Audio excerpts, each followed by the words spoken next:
ने एक digital payment connection जो है वो एस्टैब्लिश किया है। अब जितनी भी ये जो रिटेल पेमेंट कनेक्टिविटी है, इसके ऊपर वो काम करेंगे। Indian rupee could be the new dollar. Cashless transactions, the UPI.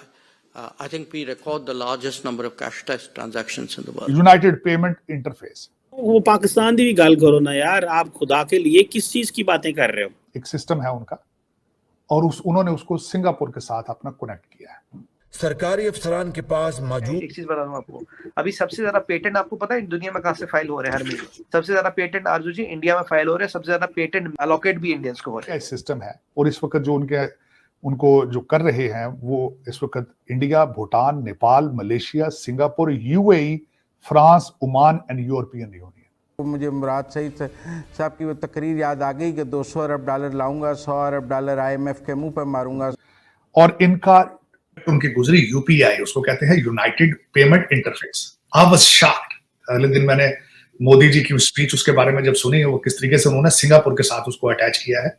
2300 transactions पर सेकंड हो रही है यूपीआई, और उसके बाद मंथली वॉल्यूम उनका 6.7 बिलियन डॉलर इकोनॉमी क्लास में सफर की जा रही है। और हमारे यहाँ जो है वो पॉलिटिशियंस आपस में लड़ने से ही फुर्सत नहीं है और ना ही हमारी इकोनॉमी संभल रही है। वो कह रहे हैं कि जनाब दुनिया में साउथ ट्रेड उसकी चांसेस बढ़ रहे हैं, इंडियन करेंसी जो है वो नया ग्लोबल रिजर्व होगा।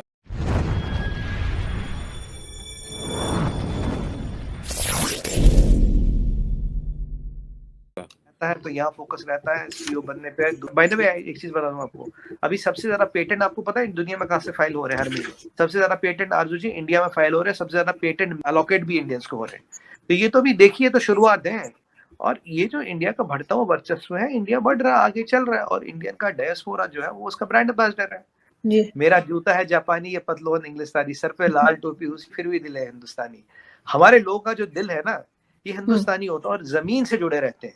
मतलब वो पासपोर्ट बदले ना बदले, जमीन का कनेक्शन नहीं छूटता, और 99% लोग पासपोर्ट नहीं बदलते। की बात हो रही है, और एक ये समझ लें कि एक हैं डॉक्टर डूम, वॉल स्ट्रीट उन्हें कहता है, उनको बेसिकली निक नेम उनका डॉक्टर डूम रखा गया था वॉल स्ट्रीट की तरफ से, नोरियल रूबिनी। उन्होंने ये कहा था कि देयर विल बी डी-डॉलराइजेशन हो जाएगी over the period of time, और उन्होंने एक बात की है कि जो इंडियन रुपी है over the period of time जो है ये ग्लोबल रिजर्व करेंसी बन सकता है। So in other words the Indian rupee could be the new dollar. This is what the doctor doom, जिसको वॉल स्ट्रीट ने ये जो है वो ये नाम दिया है। अब एक तरफ तो बात ये हो रही है जनाब कि there is a dedollarization of the world, one thing, and Indian rupee could be the new dollar of 21st century. लेकिन पाकिस्तान की स्टोरी ये है कि पाकिस्तान के डिफेंस मिनिस्टर और DGISI जो हैं वो अफ़गानिस्तान पहुंच गए, और वहाँ से जाके उन्होंने बात की जनाब कि हमें फ्रेश कमिटमेंट दें कि तालिबान जो हैं वो तहरीक तालिबान पाकिस्तान की जो TTP है उसको होस्ट नहीं करेंगे। और ये पाकिस्तान का बड़ा हाई लेवल डायलॉग जो है वो गया है। बेसिकली तो तरले मिनते माफ़ी हैं जनाब, ये सीधी सी अगर बात है। मतलब पिछले हिना रबानी घर गई हैं, यही कोई जवाब नहीं मिल रहा। उससे पहले हमारे DGISI गए, हमने उलमा भेजे हैं, हमने किसको अफगानिस्तान नहीं भेजा और तरले मिनते नहीं की। हमारा क्या था यार, ठीक है 4 दिन आपने मौलवी शौलवी बनाया, उसके बाद बंद करें ये सारी फैक्ट्रियाँ। मुल्क जो है IT कारोबार, मैं आपको बता रहा हूँ कि वो बंदा जिसको Wall street journal doctor Doom कह रही है, वो कह रहा है कि जनाब दुनिया में साउथ ट्रेड उसकी चांसेस बढ़ रहे हैं, इंडियन करेंसी जो है वो नया ग्लोबल रिजर्व होगा। वो ये कह रहा है, डी-डॉलराइजेशन की बात हो रही है, ग्लोबल इकोनॉमी जो है वो उसका साइज जो है वो नीचे हो रहा है। वो जो अमेरिकन जो थे वेपनाइज करते थे डॉलर को अपने नेशनल सिक्योरिटी ऑब्जेक्टिव के लिए, और अभी भी करते हैं, वो नहीं कर पाएंगे मुस्तकबिल में। दुनिया तो है गल्ला करन रही है, तुसी आज भी वही कह रहे हो। सबसे बड़ा जो एक उसको कहते हैं United payment interface. I was shocked. अगले दिन मैंने मोदी जी की स्पीच उसके बारे में जब सुनी, वो किस तरीके से उन्होंने सिंगापुर के साथ उसको अटैच किया है। उसका जो दायरा कार है Bhutan, Nepal, Malaysia, Singapore, UAE, France, Oman and European union. ये एक पेमेंट का एक ऐप है या एक जिसके साथ कोड के साथ आप पेमेंट भेज सकते हैं। इस वक्त 6.5 लाख भारतीय जो है वो सिंगापुर में है, अब सिर्फ फोन नंबर पे पैसे भेज पाएंगे। और बार बार डिजिटल इंडिया की बात की। और दूसरा, जब मैंने अगले दिन मुझे यह भी पता चला है कि यूट्यूब के नए जो सीईओ हैं नील मोहन साहब, वो भी बात, अब वहां पे वो डिजिटल इंडिया की बात हो रही है, इस साइड पे जिहाद की बात हो रही है। मैं आज बल्कि सबसे बड़ी बात आपसे शेयर करना चाहूंगा इसी हवाले से। अफगानिस्तान में तालिबान ने कहा है कि जो आर्मी बेसिस खाली पड़ी थी, हम वहां पे ट्रेड मार्केट्स बना रहे हैं, वहां पे फॉरेन इन्वेस्टर्स को कह रहे हैं कि वहां पे आके अपने प्लांट्स लगाए, चीजें लगाए। उनके पास एक रोड मैप है अपनी इकोनॉमी के लिए। अफसोस कि आपके सारे पीएचडी जो हैं, इन्हें नहीं पता कि पाकिस्तान के साथ क्या करना। फिर ये मुझे अक्सर कई लोग कहते हैं यार कि तुम पाकिस्तान बैशिंग, ये पाकिस्तानी बैशिंग नहीं है कि यार मेरे मादरे मिल्लत के अंदर, मेरे मुल्क के अंदर भी कोई ऐसा इंसान हो जो कहे आए डिजिटल पाकिस्तान की बात की है। अगर चेन्नई सिलिकॉन वैली बन सकती है तो लाहौर में डिजिटल सिटी नहीं बन सकता? क्या वाकई आपको जिहाद चाहिए? आपकी डेस्टिनेशन यही है? इस वक्त भारत जो है वो दुनिया के सारे स्टार्टअप्स में से तीसरे नंबर पर है। आप अंधे हैं आंखों से, आप कानों से बहरे हैं। क्या वजह है कि आप जैसे डीएनए के लोग, आज यूट्यूब के भी वो सीईओ वही है, ट्विटर वो भी चला रहे हैं, वो गूगल वही चला रहे हैं।